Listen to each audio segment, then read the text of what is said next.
we're incredibly lucky this evening to have Nicholas Morton joining us to talk about the Near East at the time of the First Crusade. Nicholas Morton is an associate professor at Nottingham Trent University, where he specialises in Near East history, especially the history of the Crusades. He's the author of many books. If you Google Nicholas's name, lots and lots will come up, not only his latest book, Mongol Storm, which is his most recent publication.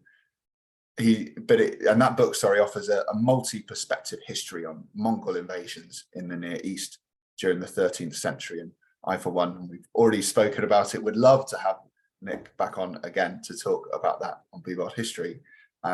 If you'd like more details about Nick's research, then you can see his institutional webpage, but also his YouTube channel at Medieval Near East. Really, that's it from me. I'm going to shut up and I'm going to stop sharing my screen and hand over to Nick. Thanks so much, Sal, and a warm welcome to all of you. So just give me a moment. I'm going to get my PowerPoint presentation up on the screen. And I'm hoping you can all see a picture of a very deep valley. Is that what you're all seeing? Excellent. So yes, I'm going to be talking about the Near East at the time of the First Crusade. And specifically, I'm going to be talking about the Syrian region, not so much Anatolia, so not so much about the Byzantine Empire, but the Near Eastern region, what's today we sort of modern day Syria, modern day Jordan, Lebanon, Israel, that sort of area in the modern day world. Now we're looking at the reception of various different groups, various different societies to the arrival of the First Crusade. And I want to start off by just making a point, really, which is that when you look at a textbook on the Crusades, or indeed whenever I go to any sort of social event or dinner party, perhaps, the one thing that people always tell me about the Crusades, which they say with absolute certainty, is that this is a fairly straightforward situation. This is a situation where the map of the Near East can be evenly divided between Christian territory and Muslim territory, and the two sides fight a lot. One of the points I want to make in today's talk is it is a great deal more complicated than that, and the simplistic and straightforward division of the crusading wars as a whole into just simplistic faith blocks is a problem. There is an underlying conflict, that's certain, but nonetheless, as I'm hoping you'll see, it gets a great deal more complicated. So what I want to do is just to do a little bit of background on the region as a whole. And the word I want to start with here is diversity. This is an extraordinarily diverse and dynamic region. The population, underlying all the various states and sultanates and principalities of the region, the population is very diverse. Roughly, we're probably talking here something in the region of 40% Christian, 40% Muslim, 20% other, whether that's Jewish or Zoroastrian. In the 13th century, there's even a small Buddhist presence as well. So it's a very diverse, very complex environment. And even within each of those categories, so Christian, you've got Maronite Christians, Armenian Christians, Georgian Christians, Christians from the Byzantine Empire, Syriac Christians, Catholic Christians. You might have visiting Ethiopian Christians and Coptic Christians. And then within Muslim communities, you might have Shia Muslims, and there are multiple different groups within Shia Islam, and the same thing goes for Sunni Islam. And then you can break it down by ethnicity as well. So you might have Arab communities, Turkic communities, Kurdish communities, and so on and so forth. And so I'm hoping really just to make clear, this is a region which is astonishingly diverse in its underlying population. And each society, each community in the Near East, they have their own set of natural allies, natural rivals.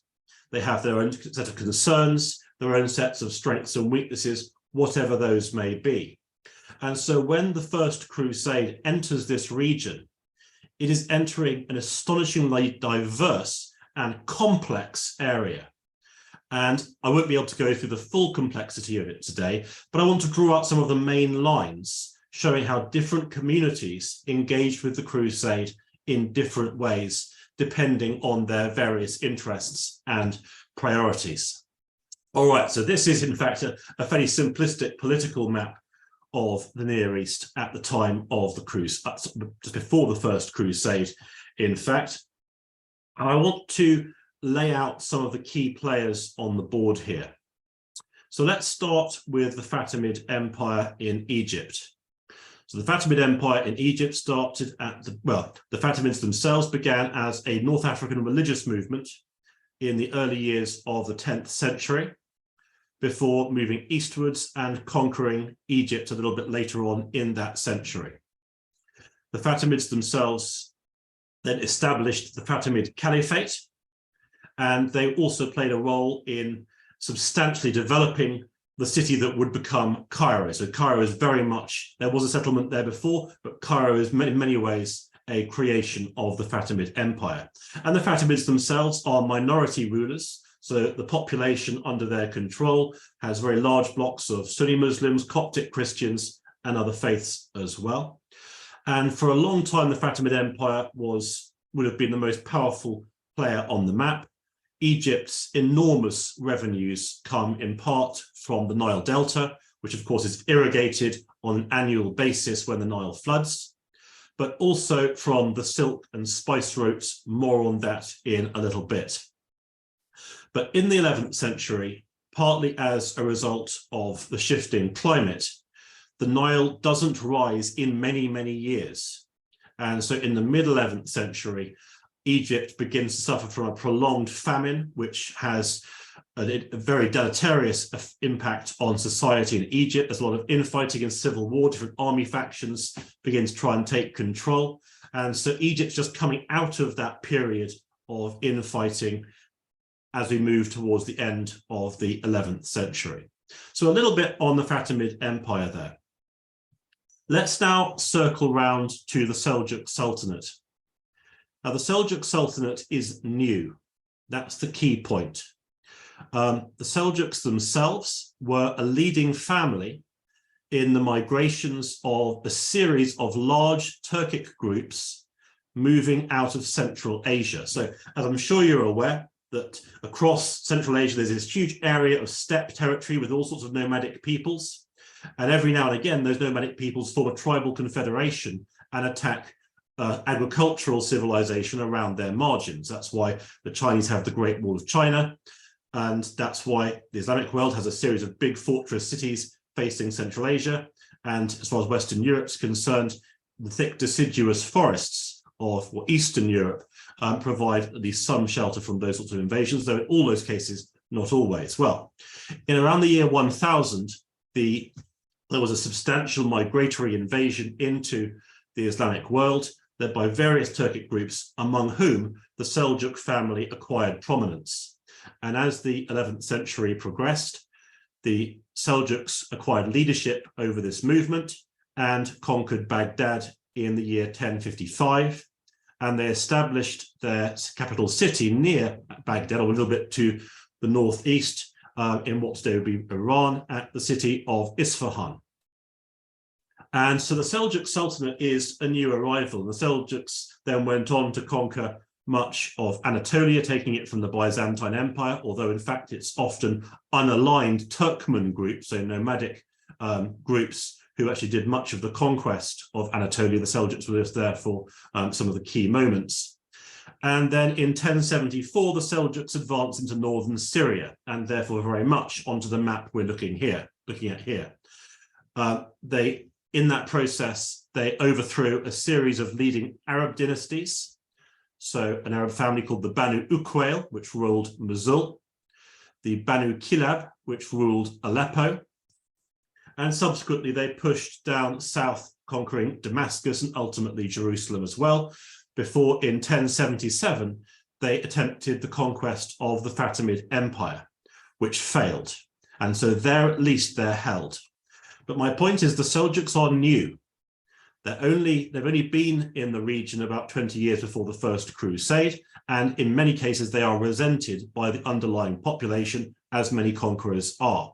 And certainly the leading Arab dynasties, the Banu Uqayl, the Banu Kilab, who have been deposed by the Seljuks, they're still there, and so are their large groups of supporters. And so they're waiting for an opportunity to reassert themselves. And this is all happening just in the years before the First Crusade. Now, as for the Fatimid Empire, they did manage to repel the Seljuk invasion into the Nile Delta, and a frontier of war begins to develop along the line, roughly along the line equivalent to Jerusalem itself. And so Jerusalem changes hands repeatedly in the years before the First Crusade. It changes hands once in the First Crusade itself, even before the Crusaders arrive. And against this backdrop of conflict and struggle over the Near East, again, the climate plays a role, and it seems as if this is a period of increasing desertification. So the deserts are spreading, rainfall is dropping. That shifts in the 12th century, but that too will have added to the upheavals of the time. And whilst all of this is going on, there is an increase in pilgrims and pilgrimage from Western Christendom, arriving either overland via Anatolia or by sea, arriving often at the port of Jaffa. Now, in and amongst all of this, in 1092, the Seljuk Sultan called Malik Shah dies. We'll come back to him in a bit, and the Seljuk Sultanate descends into civil war. So you can see this is a very disordered time for the Seljuk Sultanate. It's just conquered this region. Now they're fighting amongst themselves. It's a complex period. And a splinter dynasty in the mid to late 11th century emerges, which is the Anatolian Seljuks. They're an offshoot of the Seljuk dynasty, but independent. And there's a great deal of hostility and rivalry between the Anatolian Seljuks and the Seljuk Sultanate itself. And the Seljuk Sultanate lives in permanent fear the Anatolian Seljuks will come south and contest rule over the Seljuk Empire in its entirety, which they do a few years after the First Crusade. So already you can see there's lines of tension, there's fracture lines here. And I want to move on just to talk a little bit about trade routes, because that's another factor, another piece of the jigsaw puzzle, because the Near East is wealthy. It is extremely wealthy by the standards of the time. That's not to say that the wealth enabled people to do things like raise standing armies. That was way beyond anyone's means. But compared to other parts of the world, the Near East is wealthy, and a lot of that comes from trade. So the lines you can see here are a very sort of, I mean, the Silk Roads themselves aren't just one road, it's a whole network of roads, but that's the broad direction of travel of merchants coming out of Central Asia, China, bringing textiles such as brocade and silks, some other goods as well, south of the Caspian, across the Tigris and the Euphrates to Aleppo and Damascus, before then either sending their caravans to the coastal cities such as Beirut or Tyre, or swinging south of the Dead Sea towards Egypt, and then to the big Mediterranean ports of Alexandria and Damietta. The other major trade route to be aware of is the spice routes from Southeast Asia and India, bringing spices. Spices is a collective term for pepper, nutmeg, cumin, various flavorings like that. Other items were things like precious stones as well, which also could command an enormous price. So these are some of the products brought by the spice routes. The spice routes themselves, often they'll come from Southeast Asia before gathering on the west coast of India, then crossing the Indian Ocean, either going north through the Persian Gulf and then up to Baghdad for transit into northern Syria, or they will go south of the Arabian Peninsula and then up the Red Sea to the east coast of Egypt, where they're then transported by baggage animal or caravan to the northern coast for access to the Mediterranean trade. So all of these trade routes are important, and here is every ruler's favorite word. It's a three-letter word, ends in X, tax. Obviously, you can tax this trade. The tax revenues are astronomical. So where many societies in the globe in this era depend on agriculture, actually the Near East, its big cities large markets, and those markets are rigorously taxed.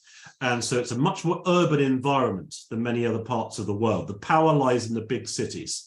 Yes, agriculture plays a role, but it's the big cities to keep an eye on. And the big cities play the crucial role in the various wars of the Near East at the time of the Crusades. All right, let's talk a little bit then about the First Crusade. So the First Crusade enters this environment, and it seems that for the most part, the Crusaders hadn't the faintest idea where they were going. They knew roughly where places were, and of course, the Crusaders had read the Bible, but needless to say, the political environment had changed somewhat since then. They get some guidance from the Byzantines. There are some people who are returning pilgrims who would have known a bit more about the status quo, but really the Crusaders know very little about the various different groups in the Near East. They know very little about Islam. And indeed, there's even a story that some armies got as far as central Germany before various pilgrims began to say, well, okay, we've been marching for a long time. When are we going to start seeing Jerusalem? So this is a time when the map of the region is not well known, and there are no maps of the region. Good quality maps, or maps that even approach the level of quality that could be used for navigation in any of the cultures on this map, they only begin to emerge in the 13th century, by which time the Crusades and the history of this region is a long way advanced. So the geography is not well known, and that is an important point. So, as is well known, the First Crusaders advanced on Constantinople, where they conducted some interesting diplomatic gymnastics with the Byzantines, and they then headed southeast across Anatolia. I'm not going to sweat this narrative, it's well known, until they besieged Antioch. Then at Antioch, between 1097 and 1098, they defeated two field armies from Aleppo and Mosul, both shown on this map, both from key Seljuk rulers, seeking to lift the siege, but the Crusaders defeated those armies and then took Antioch itself in 1098. Sorry, I said Aleppo and Mosul. The relief armies came from Aleppo and Damascus. Sorry, excuse me for that. Then after they took the city, a further relief army led by the ruler of Mosul called Kaburga arrived at Antioch, which was also defeated by the Crusaders. The Crusaders then advanced south through along, for the most part, along the coastal strip of the Levant, before then moving to besiege Jerusalem. So that's the sort of the basic journey of the Crusaders. Now let's think about how people responded to them. And for the Seljuks, the big story here is that they send field army after field army against the Crusaders. The Anatolian Seljuks also sent field armies against the Crusaders, and they were defeated at Nicaea and Dorylaeum as well. And so really there are 5 pitched battles against the Crusaders alongside numerous skirmishes, and the Seljuks nearly always lose. I think it's worth taking a step back from that just to consider what that means. The Seljuks don't generally lose. They've conquered an empire over the previous decades that spans from Afghanistan to the Mediterranean coastline. They've defeated pretty much every single people group that's come against them, the conspicuous exception being the Fatimid Empire. But they are accustomed to victory. And of course, as with any empire builder of any era, a catalogue of success is very important, because once you start to be defeated, particularly if you are persistently defeated, then the people that you have taken under your control will begin to realize that in fact you are not invincible, you are very conquerable, you can be defeated, and therefore they might well consider rising up against you. And so we begin to see, as the Crusaders advance into the region, that the various peoples the Turks have conquered in the previous decades, they begin to assert themselves. And this can be seen in a number of different forms. There's quite an interesting story in one of the accounts of the First Crusade called the Gesta Francorum, which is that in the wake of the Crusaders' battle at Dorylaeum in central Anatolia, an army begins to form, led by the Anatolian Seljuk Sultan, and a group of Arab warriors moves to join the Anatolian Seljuk Sultan's army. They would have been expected to as peoples under their control. But then when it became clear they'd been defeated, these forces melt away. And increasingly stories begin to filter through that the Seljuks are beginning to spread reports that actually they've been victorious in battle against the Crusaders. And you can see why they would do that. They can't afford the impact of people beginning to realize that they can in fact be defeated. And so as news of this spreads, rebellions begin to break out. In Silesia, which is here where the Levantine coast turns into the southern Anatolian coast, that's an area of considerable Armenian settlement or population. In those areas, there's a number of places where the local people rises up and throws out their Turkish garrisons that have previously been ruling them. There are various other towns where Arab Muslims, again, assert themselves, assert their independence. And there are even reports of the Banu Kilab, so that's the family and the cluster of peoples who had formerly ruled Aleppo prior to the Seljuks' arrival. They begin to raid Aleppan territory, raiding the territory ruled by the Seljuk sultanate. And so you can see that rebellions begin to break out, and even as far as Georgia in the Caucasus, the Georgians pick this moment to throw off tribute to the Seljuks because they have heard these reports of the Crusaders' arrival. So for the Seljuks, this is a moment of considerable peril. The First Crusaders have begun to defeat their regional field armies. Their control is beginning to look incredibly shaky, and it will take them a long time to reassert the previous level of control. And all of this is complicated by the fact that the Seljuks themselves are in a state of civil war. Now, I mentioned that in 1092, the Seljuk Sultan Malik Shah was assassinated. Well, in the wake of his death, various different factions try and take power, including Tutush, his brother, who rules Aleppo and Damascus in the Near East.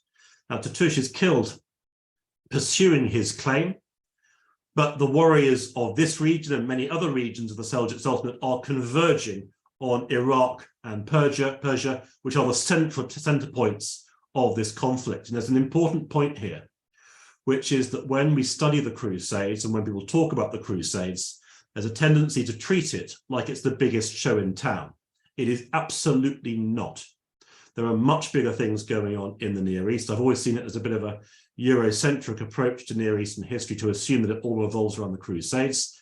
The civil wars of the Seljuk Sultanate, the expansion of the Seljuk Sultanate, that is a much, much bigger story. Other key issues involve the suppression of the Nizaris, also known as the Assassins, the wars with the Byzantine Empire and wars and diplomacy of the Byzantine Empire, the internal factions within the Seljuk Sultanate, the struggle with the Armenians in Greater Armenia and the Georgians and various peoples around their borders. There's a lot more going on than the Crusades. And these other wars, particularly the civil war in the Seljuk Sultanate, they draw in fighters and therefore draw them away from areas where they could be used against the Crusade. And these civil wars will go on until 1105, so well after the First Crusade. And that too acts as a facilitating factor for the Crusaders as they advance from the north. And just to give you an example of how this plays out, when Tutush, so the ruler of Syria up until 1095, when he dies, Aleppo is taken over by his son called Ridwan, and Damascus is taken over by his son Dukak. And as soon as they take over, they go to war with each other. So in 1097, as the Crusaders are advancing across Anatolia, Dukak of Damascus and Ridwan of Aleppo are going to war with each other. And that, so again, there's another layer of fracture lines across the Near Eastern region to be aware of. And even when the Crusaders take Jerusalem in 1099, later in 1099, the Damascenes amass their field army, prepare for war, and then head to the northeast in the opposite direction, because actually it's a bigger priority for them to take part in the ongoing conflicts over the Seljuk Sultanate than it is to make war against the Crusaders. So you can see there are various priorities in the region, and the First Crusade isn't necessarily the biggest one, even for people right next to the Crusaders' line of march. Another important factor about the Seljuk Turks is that they are only partway through their conversion to Islam. Originally, when in a sort of the lives of their forefathers in the Central Asian steppe country, they were largely shamanistic. And as they advanced into the Near East, there seems to have been a steady progression of conversion to Islam, but it has to be said that by the time of the First Crusade, that conversion process was only part way through. And so there are accounts in the histories of the First Crusade of Turks burying their dead with grave goods for the afterlife. Now, that is not an Islamic practice. And there are various other things, other cultural practices of the Turks, either during the First Crusade or in later years, which again suggest that they were still practicing many of the customs and beliefs of previous generations, although increasingly it does seem that Islam becomes a dominant feature of their identity as the 12th century progresses. So what about the Fatimids? How do they respond to the First Crusade? Well, this is a little bit, this is a very different response, because as far as the Fatimids are concerned, this is a case of my enemy's enemy is my friend. And so when the Crusaders reached Constantinople, it seems that the Byzantine Empire advised the Crusaders to create an alliance with the Fatimids. And to this end, the Crusaders, even before they were placed under much political or military pressure, they sent envoys to Egypt to try and sort out a deal with the Fatimids. And then during the siege of Antioch, the Fatimids and the Crusaders discussed the makings of an alliance. And then when the Crusaders advanced south along the Levantine coast to the place called Arca, they conducted further negotiations. And these negotiations, both sides wanted this to work. The Crusaders were prepared to work with the Fatimids to conquer every city the Seljuks had ever taken, provided that they got to keep Jerusalem. The Fatimids' best offer was they were prepared for the Crusaders to visit Jerusalem freely, but they couldn't keep it in perpetuity. And eventually talks broke down, but nonetheless, it's interesting to see how hard both sides worked to make that treaty function. In the event, talks did break down. The Crusaders then advanced on Jerusalem, which the Fatimids had conquered the previous year. And so it is interesting with the Fatimids to see that this is not a story of conflict, it's a story of attempted but failed cooperation. Other responses. Moving away from some of the big powers of the region, there are lots of other Arab dynasties across the Near East. There's a few, the port cities, places like Tripoli, for example, or Beirut. These were held by Arab dynasties, nominally under Fatimid hegemony, but essentially independent. And what's interesting is that many of these leading Arab dynasties, they chose to go neutral when the Crusaders arrived from the north. And you can see why they would. Should they side with the Turks? Well, probably not. Would they want to side with the Crusaders? Well, no, probably not. They've got two sets of invaders, so let them fight each other. And so it seems that for the most part, they seem to have chosen a position of neutrality. And so, in fact, once the Crusaders begin to advance south from Antioch, they actually meet very little resistance. And a series of deals are struck with the rulers of various towns, places like Shaizar, which you can see a picture of the citadel here, which was ruled by a dynasty called the Banu Munkid. And here, as elsewhere, the deal is basically that as long as the Crusaders don't bother them, they won't bother the Crusaders. Occasionally, small payments are made to facilitate that peace by the local families, but it is not a period of the Crusade where there is a great deal of conflict, basically because the local rulers don't want to be involved in the conflict, which by and large has been between the Seljuk Turks and the Crusaders. Then, of course, there's the Bedouin. Now, the Bedouin nomads, there's many of the leading dynasties I've already mentioned, like the Banu Kilab, they are dynasties with Bedouin roots, but there's lots of other Bedouin nomads in the region as well. And what's interesting is that in many cases, they align themselves with the Crusaders. And we have evidence of this going back to the siege of Antioch, but it seems in later years, the Bedouin worked very closely with the Crusaders, and then beyond that, with the Crusader states. And so you have plenty of stories from linked to the Kingdom of Jerusalem's history, right the way up to the mid-12th century of the Bedouin working in close cooperation with the Kingdom of Jerusalem, and the Kingdom of Jerusalem granted those Bedouin grazing rights. And this goes back to the First Crusade, or even if the reference to the Bedouin being linked to the Crusaders as early as 1098 is wrong, then it seems to be very much in the wake of the First Crusade, very soon afterwards. And it's difficult to explain why. What was it? Why would the Bedouin choose to side with the Crusaders when they could have sided with another faction? The way I explain this is my best guess, is that when the various Turkic groups moved into Syria, many of them brought their herds of sheep and goats and horses with them, because in many cases, the Turkish conquerors of the region were themselves nomadic and lived a pastoral way of life. But there's only a limited amount of grazing in the Near East, and so my best guess is that the Bedouin wanted to align themselves with the Crusaders or Franks, because the Franks could offer them grazing, whereas of course they wouldn't necessarily get that from the Turks, who wanted that grazing for their own herds. But again, I'm hoping you can see it's a complex picture here. It's not simple. And then, of course, there's Eastern Christians. And as I mentioned, particularly in Cilician Armenia, which is marked on this map, there's a quite strong response against the Seljuk Turks. And in later years, the Armenians do come to work quite closely with the First Crusaders and then subsequently with the rulers of the Crusader states. It's never a particularly easy relationship. There is fighting between the Crusader states and indeed in the First Crusade and various Armenian groups as well. But over time, many Armenians come to fight in the field armies of the Crusader states, and there's a lot of, in time, there'll be a fair amount of intermarriage between leading Frankish families and Armenian families. Another group which later on will become relevant, it's less prominent at this point, is the Nizaris, aka, or the nickname given to them was the Assassins.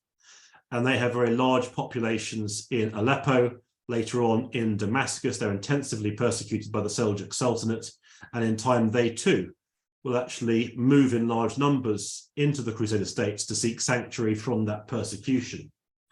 So it's a mixed picture. There's lots of pieces on the map that are in motion. There are lots of agendas here that are at stake, and the conflict lines take a variety of different forms. They're financial and economic.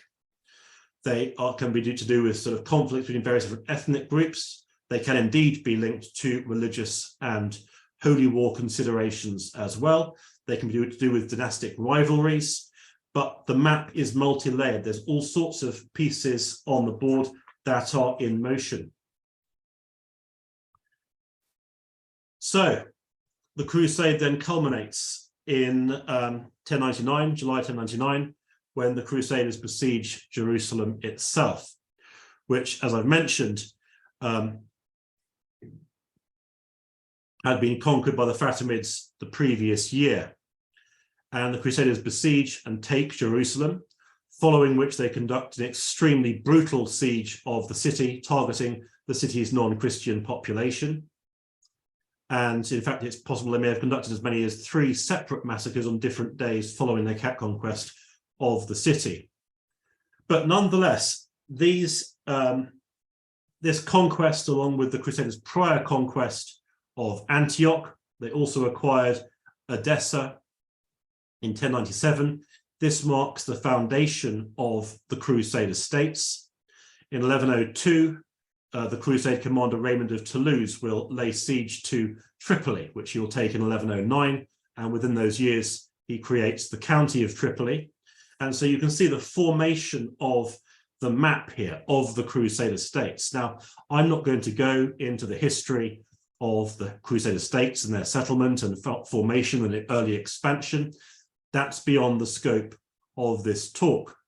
But what I do want to flag up is that many of the key reasons why the Crusader states could initially prosper can be explained by the broader geopolitics of the region. Let me explain what I mean.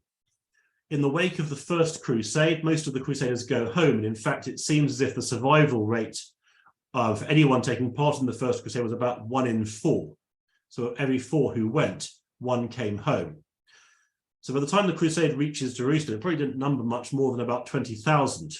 And of that 20,000, most of them then took ship back for Western Christendom.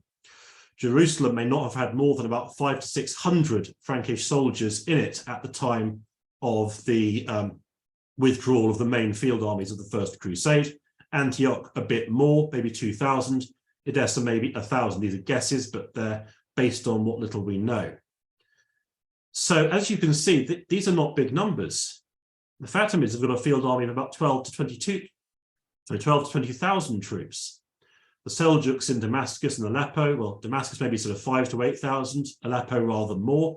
And there are also many other powers in the region, any of which can put together larger numbers than the Crusaders. So how could they survive?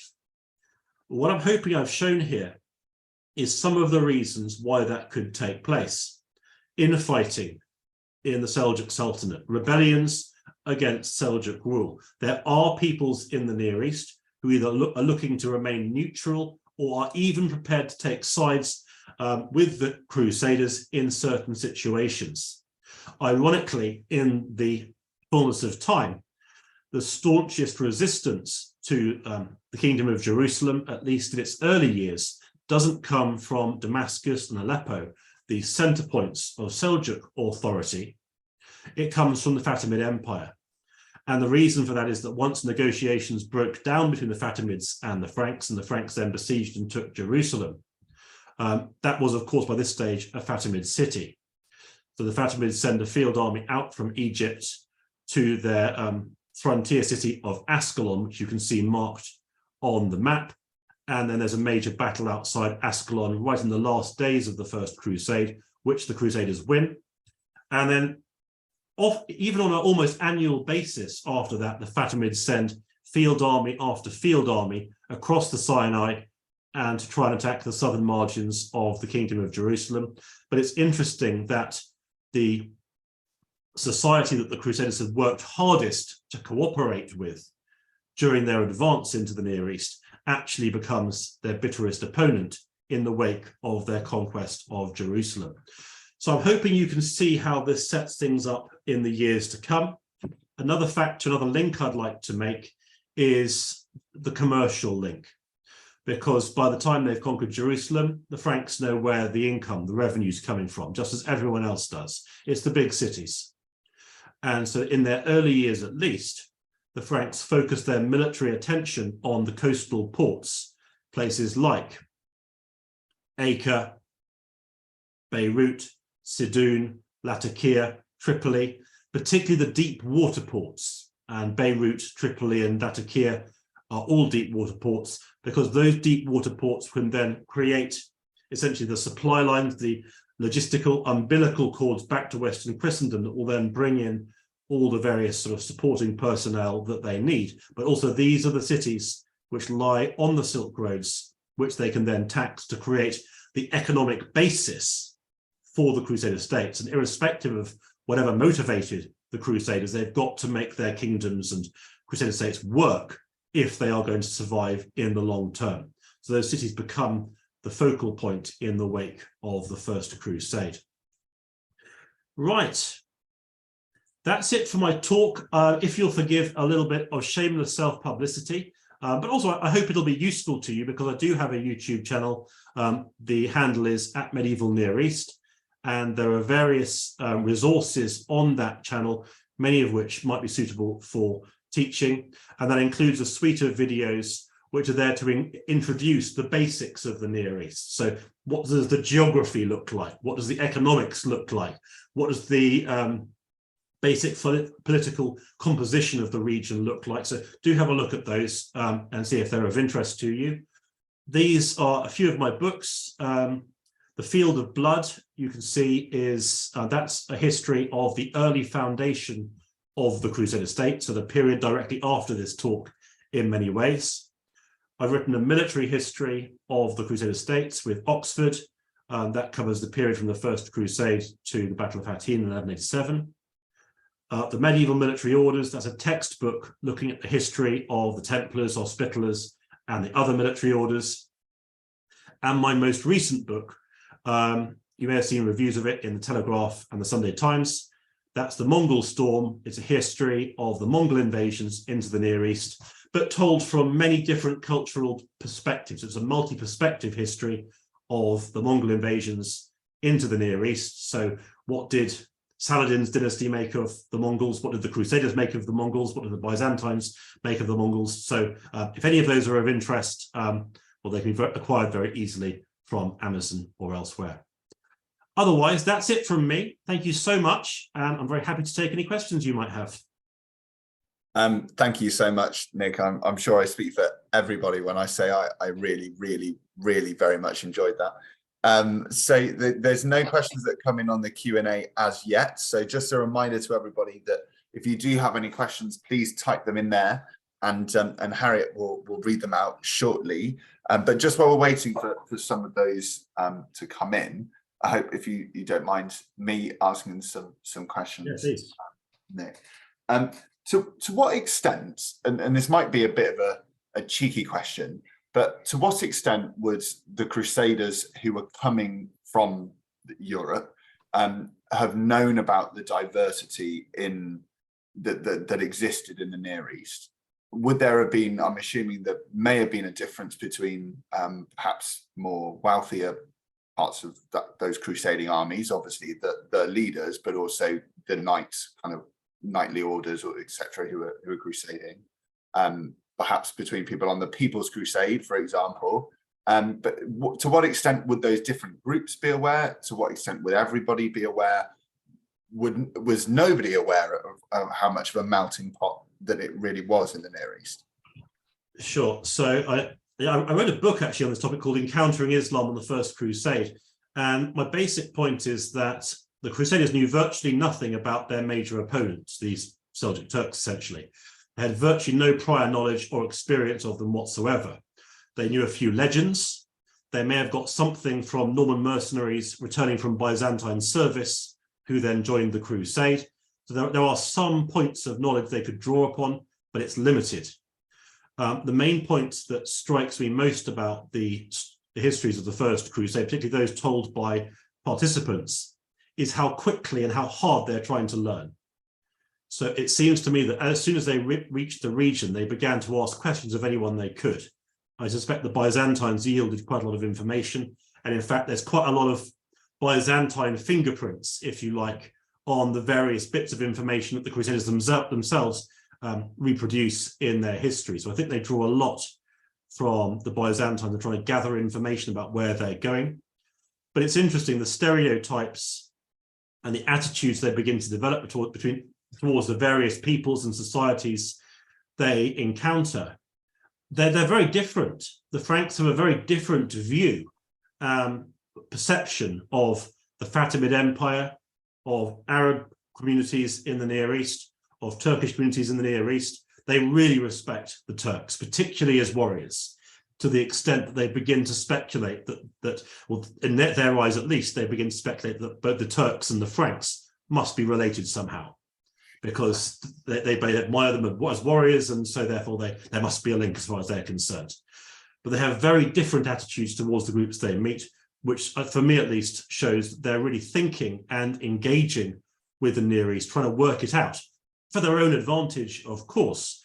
But it's interesting as well that they don't necessarily fall back just on uniform stereotypes of other faiths. They're interested in the specific groups under the broader banners of the various faiths they encounter. And would they, you mentioned obviously they're talking to the Byzantine Empire and trying to glean information from there.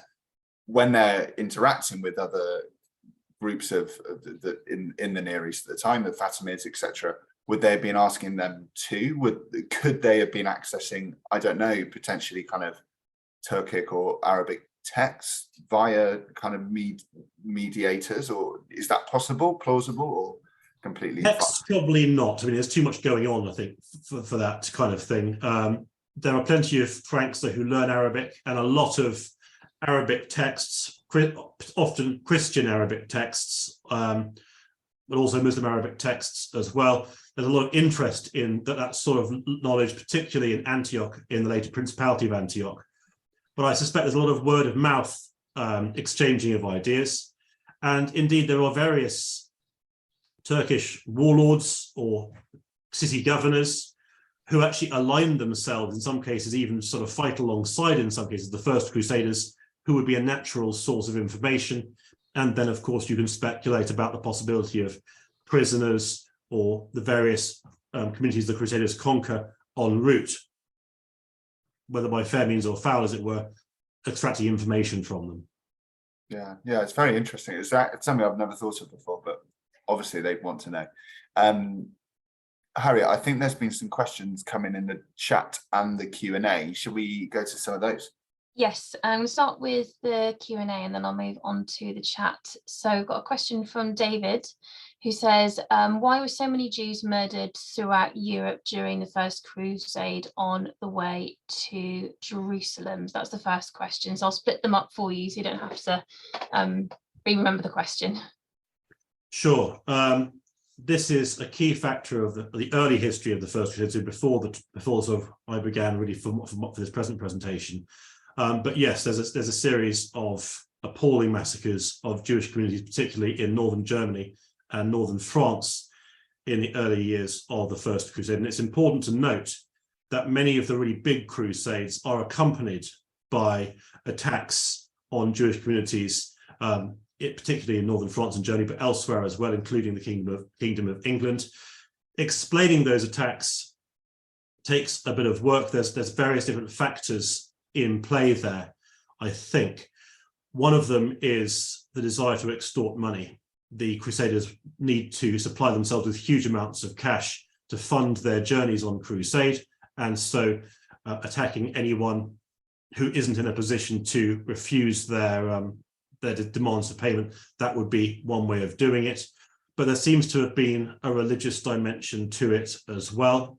It's hard to escape the notion that somehow some of the members of the early Crusades, and often the Crusaders who carried out the attacks on the Jewish communities in these areas, were not, in fact, the people who would go on to advance into northern Syria. Often these early People's Crusades groups would be destroyed either in Hungary or by the Byzantine Empire, or when they crossed into Anatolia right at the start. So often these weren't the people who went on to conquer in northern Syria.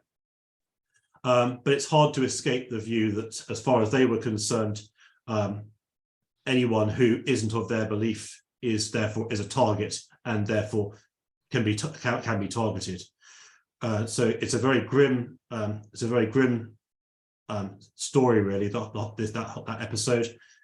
One dimension to it is that the church authorities don't like it, and in some cases it's actually the local bishops who try to protect the local Jewish communities against these attacks. Often these are sort of rabble-based attacks, and in later years the church tries to take steps to protect Jewish communities when they're preaching crusades, although those attempts to safeguard Jewish communities don't always work. Okay, thank you. So the second part of that question is, were Jews in the Near East also murdered any more than Muslims were? There is that the hostility towards Jewish communities can be found in the stories of the First Crusade, the accounts written by the First Crusaders. There's an account by a southern French writer called Raymond de Viguier, who is very hostile in his accounts of the First Crusade, and certainly Jewish urban populations attacked by the First Crusaders, including Jerusalem itself, are massacred alongside Muslim communities as well. But it's interesting that doesn't seem to have persisted over time, and that once the Crusader states established themselves, there were Jewish communities that began to emerge in the Crusader states, and there seems to have been very little problem or objection to that. And so when you actually got Jewish travelers traveling through the Crusader states, remarking on the size of the Jewish communities in the major cities. And that carries on into the 13th century. And in the 13th century, Acre, which is by this stage the capital of the Kingdom of Jerusalem, actually has quite a lively intellectual scene for Jewish thinkers and theologians who travel to Acre to share ideas and to discuss key questions. So again, it's not, the First Crusade certainly is a great deal of violence, and that accompanies most of many of the big crusades. But in the Crusader states themselves, there is an element of that, but it's also a bit more of a mixed picture as well. Okay, thank you very much. Right, we've got some more questions. So question coming in says, do we know how long it took the Muslims of Syria to realise that the Crusaders were not from Byzantium? Yes, that's a good question. Yeah. It's a difficult one to answer. Some writers do describe the Crusader armies as being from Rome, from the Byzantine Empire. That being Rome being ultimately going back to Rome, which is then linked to the Byzantine Empire.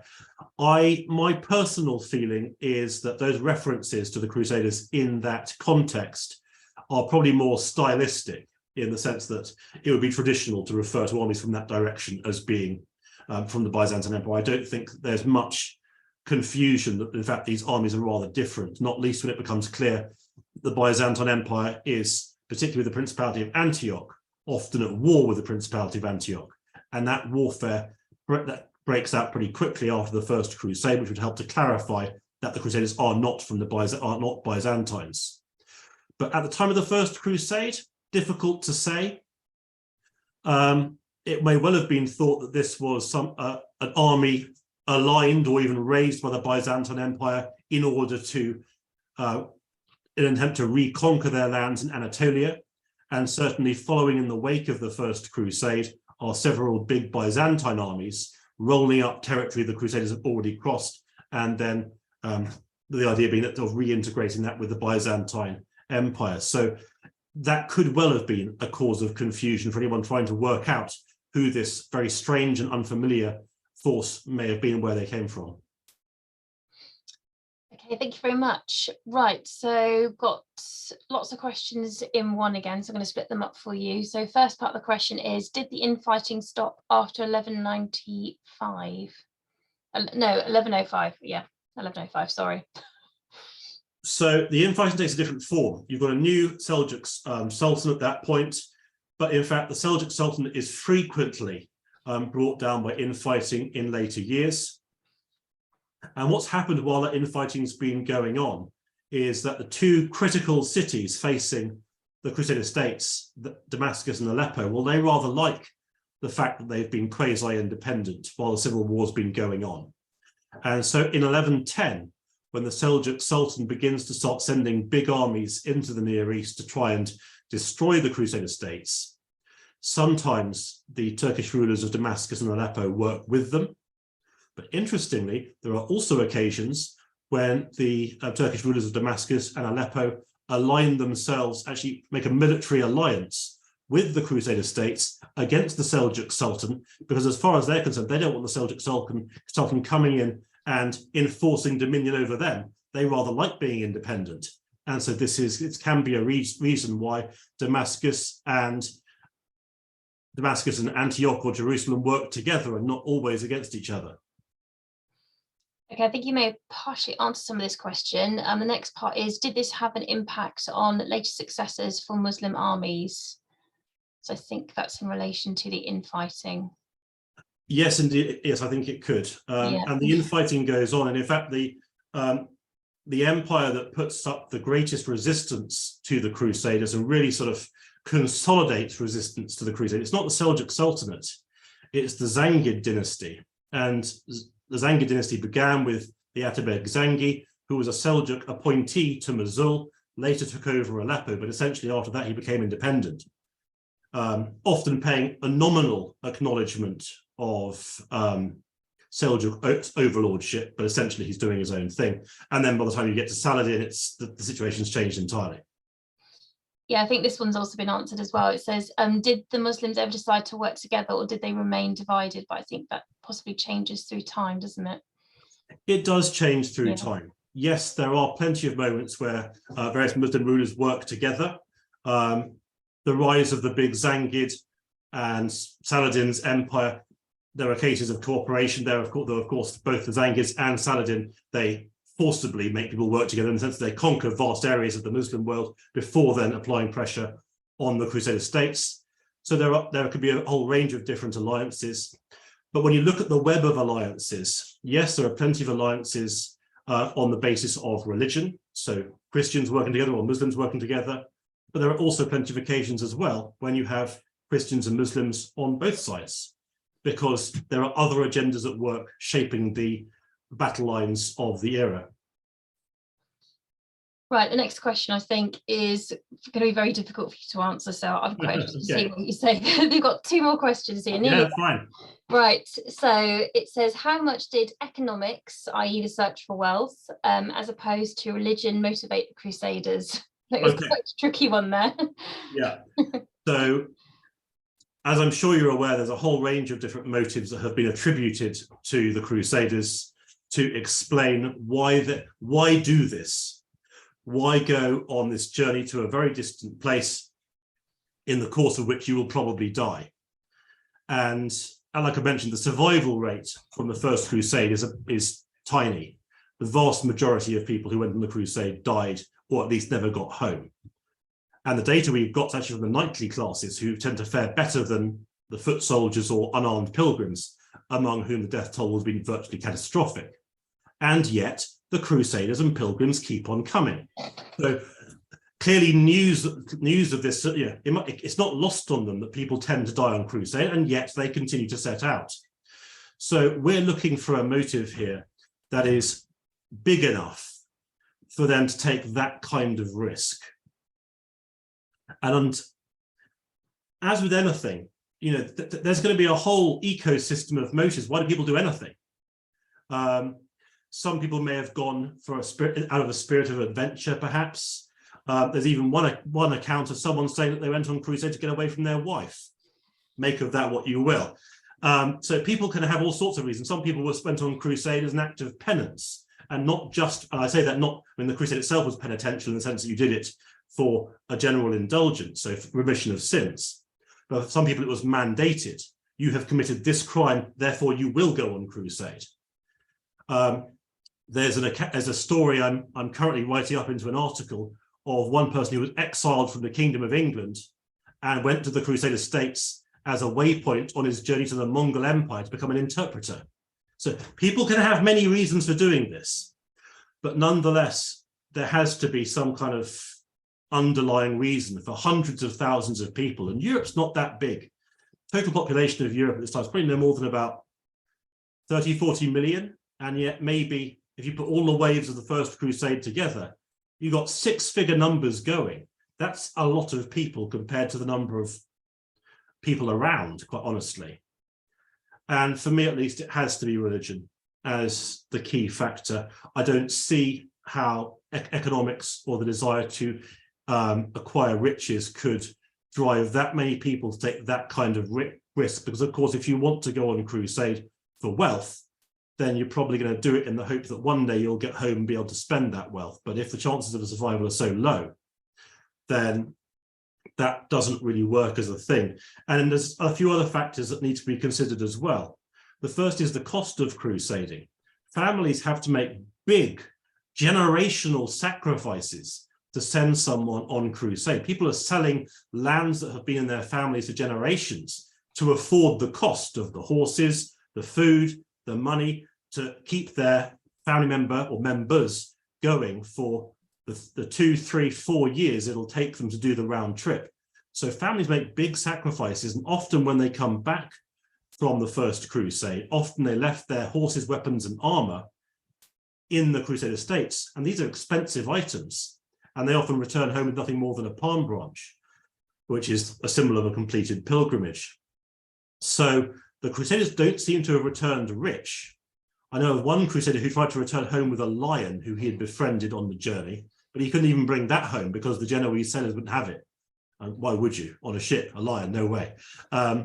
So I don't think the economic argument works as a major motivating factor, although for those who decide to stay in the Crusader states, of course, they do become aware very quickly. They've got to make the economics of it all work and work very quickly. Fantastic. That was a really good answer. I love that story about the lion. Right. Very final question then. So it says, were the Crusaders manipulated creatures of the Byzantines once the Crusaders arrived in the Near East? Oh, that's $1 million question. Yeah. And it's very hard. Too. Yeah, it's very hard to say. Yes, without doubt, the Byzantines wanted to achieve things via the Crusaders. Absolutely. That's why they sent field armies following the First Crusade to roll up as much territory as they could. That's why they at least tried to make the Crusaders promise to return any cities that they conquered. So yes, there is an element of that. It is also recognized, I think, that, I mean, in a sense, manipulation is a hard word in many ways, because it's quite possible that for many Crusaders, they went with the expectation of helping the Byzantines. So the fact that the Byzantines wanted to make something of the Crusade isn't manipulation, because the Crusaders were expecting that anyway. But the issues, of course, arose over the exact lines of jurisdiction, how that movement played out. The famous one being when Bohemond of Taranto claimed Antioch for himself, which it seems the Byzantines very much wanted back. His argument being that the Byzantines hadn't supported the siege of Antioch enough. The Byzantines riposting by saying, well, no, you said you'd give us cities that you conquered, so you should be giving us the city back. So manipulation, that's too strong a word. The Byzantines wanted to maximize the benefits of the First Crusade, but the Crusaders were expecting, at least to some degree, to be rendering aid to the Byzantine Empire anyway. Fantastic. Well, I think that is all the questions that we've got. Some of those really did put you through your paces. Yeah. Tough question. For that. So, Sam, I don't know if you've got any questions. Yeah, I wondered actually whether you'd indulge me for one last one. Yeah, sure. And I hope this question kind of re-centers us also back in the Near East and kind of talking about things from perhaps Arabic or Turkic perspectives, at least somewhat. But a misconception I often encounter with and I've encountered in the past with my A-level students, is they often think of when the Crusader states are being established or have been established in Jerusalem and Antioch and et cetera, they often immediately start to think of them as Western places and predominantly white places, which obviously just isn't accurate. So I wonder if you can recenter us and sort of paint a picture for us of what's being inside a Crusader state city like Jerusalem or Antioch may have been like. Okay, yeah, great question. I'm going to do it by means of starting with a story, if that's all right. So there's a great storyteller of the crusading period, a man called Usama ibn Munkid, who is the son of, I mentioned it in the talk, in fact, the Banu Munkid, who rule Shaizar, and that's one of the very few Arab dynasties that holds out, at least for a while, against the Seljuk Turks. And Usama and his circle of correspondents, they have no problem going to the Crusader states. That's fine. They travel there frequently for trade, diplomacy, for any other reasons. And he tells the story of a friend of his who was close friends with essentially a retired Antiochene knight. And so this friend went to this knight's house because he'd been invited to it for a dinner party. And he was a bit concerned because he was concerned about what kind of food he'd be served and whether that would reflect his Islamic dietary codes. So he was clearly a bit nervous, and this knight said, look, don't worry. I've got an Egyptian cook. She never cooks with pork. This meal will be suitable for you. So they eat together and they enjoy each other's company. And just think about the protagonists in that story. A visitor from outside the Crusader states, a Muslim visitor who is friends with a Frankish knight. The Frankish knight has a cook from Egypt. And so even in that story, there's various different protagonists who reflect the diversity of the region. I don't want to make the Crusader states look in any way sort of rose-tinted. There is plenty of violence. There is subjugation. Non-Frankish, non-Catholic communities are not treated as legal equals in the Crusader states. They are treated as legally unequal. But even so, within the borders of the Crusader states, the Franks themselves were a minority. So people from Western Europe were a minority. The vast majority of the population is Eastern Christian and Islamic, with various other minorities, particularly Jewish communities elsewhere. So it's very, very diverse. And in terms of the culture of the Crusader states, yeah, There are influences from Western Europe, absolutely, and trade comes in a much bigger way with the rise of the Crusader states. But then trade goods come in from other areas as well. The master of the Knights Hospitaller, should you ever get into a time machine and go back in time and have dinner with the Knights Hospitaller, you'd be eating from a service of Chinese porcelain, for example. And why not? Because the merchants are bringing these goods in from further afield. And so it's an incredibly diverse environment where influences and trade goods and recipes. There's a wonderful cookbook, in fact, written for one of Saladin's descendants.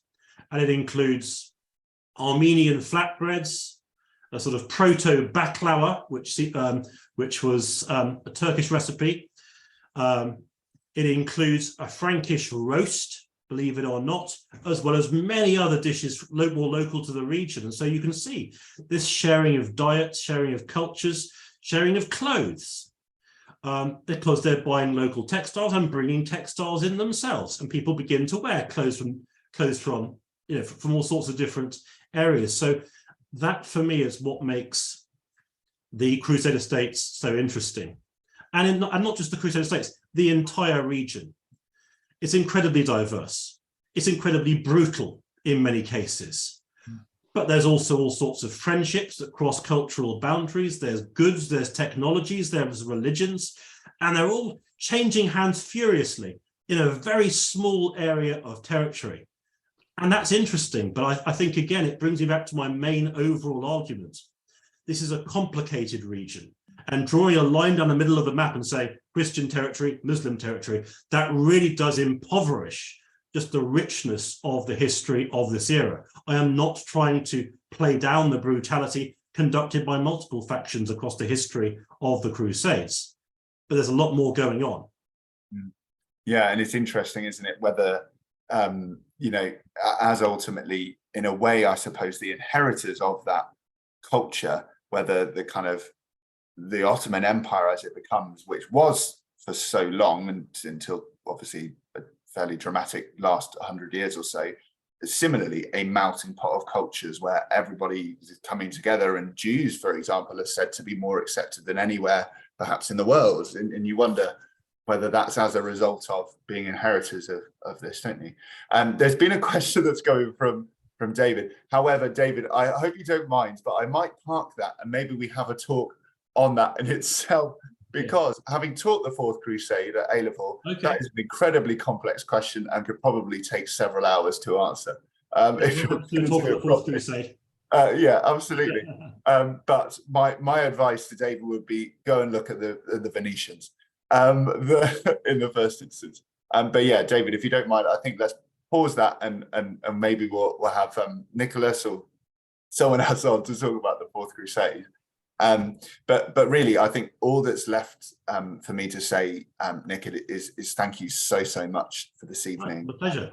I know I've thoroughly enjoyed it and written copious notes throughout that I'm going to share with my A-level students, and they will take so much from this. But also, I'm sure I speak for Harriet and others on the call who equally have taken a huge amount, or if you're watching this on our YouTube channel as well. So thank you so much for this evening. And some brilliant questions too. Thank you so much. Yeah, well, yeah, and I think let's continue the conversation if you've got any other questions. So David, perhaps put your question to Nick on Twitter, and I'm sure he'll have to quote you to several articles to be able to answer it fully. But yeah, thank you so much, and hopefully we'll have you on again, maybe perhaps to talk about the Mongols. Yeah, sure. Anytime. Brilliant. Thanks very much. And thanks, everybody.